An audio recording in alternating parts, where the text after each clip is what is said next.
Have you ever watched someone perform a muscle-up and thought, I wish I could do that? Well, it might actually be easier than you think. Here's why. The muscle-up is basically strength and technique. While it does require upper body strength, the real magic is in mastering the movement itself, which makes it achievable with the right method and training. It took me about 5 months to actually learn the muscle-up. In this video, I'll show you exactly how I achieved that, with a simple 3-step method. But first, to successfully master the muscle-up, it's essential to break down the movement into 3 key stages: the pull-up, the transition, and the dip. The pull-up involves pulling yourself high towards the bar, aiming to bring your chest as close as possible. The transition, which is often the hardest part, is where you move from the pull-up position to the dip.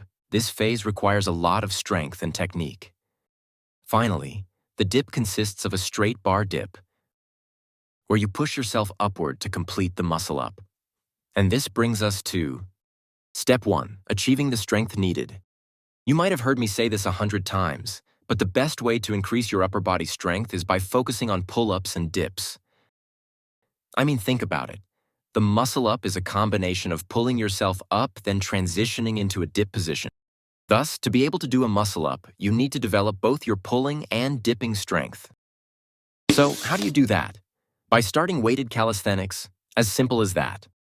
Start by doing bodyweight pull-ups, and once you reach 12 to 15 reps, add weight. Similarly, begin with doing bodyweight dips, and once you reach 15 to 20 reps, add weight as well. Progressing with these exercises will definitely make it easier to do a muscle-up. Step 2, muscle-up technique. To perform a muscle-up, grip the bar slightly wider than your shoulder width, swing forward at about 40-degree angle, then pull yourself up and transition into a dip. You can practice the technique by doing jumping muscle-ups or using a band. However, I do not recommend doing muscle-up negatives because they don't really have any benefits. Now, since you're new to muscle-ups, you shouldn't really focus on the perfect form. Instead, your focus should be on developing the strength to pull yourself up and into a muscle-up.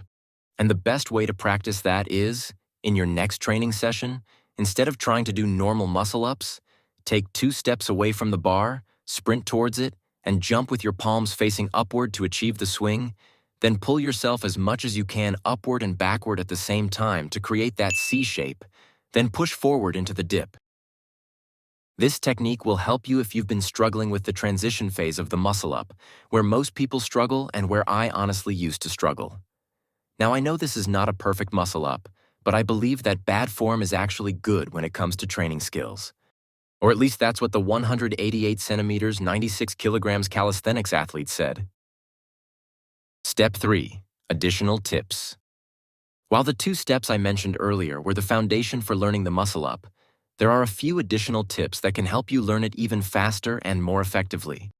To begin with, incorporate explosive pull-ups into your training, as they significantly enhance strength and power in your upper body. Additionally, include straight bar dips, ensuring you go all the way down and up, as this will aid with the transition of the muscle-up.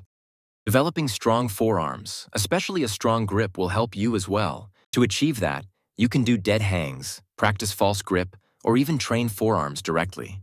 Finally, having high body fat might make the movement significantly more challenging. That's why most calisthenics athletes are lean and typically have a body fat percentage lower than 15%.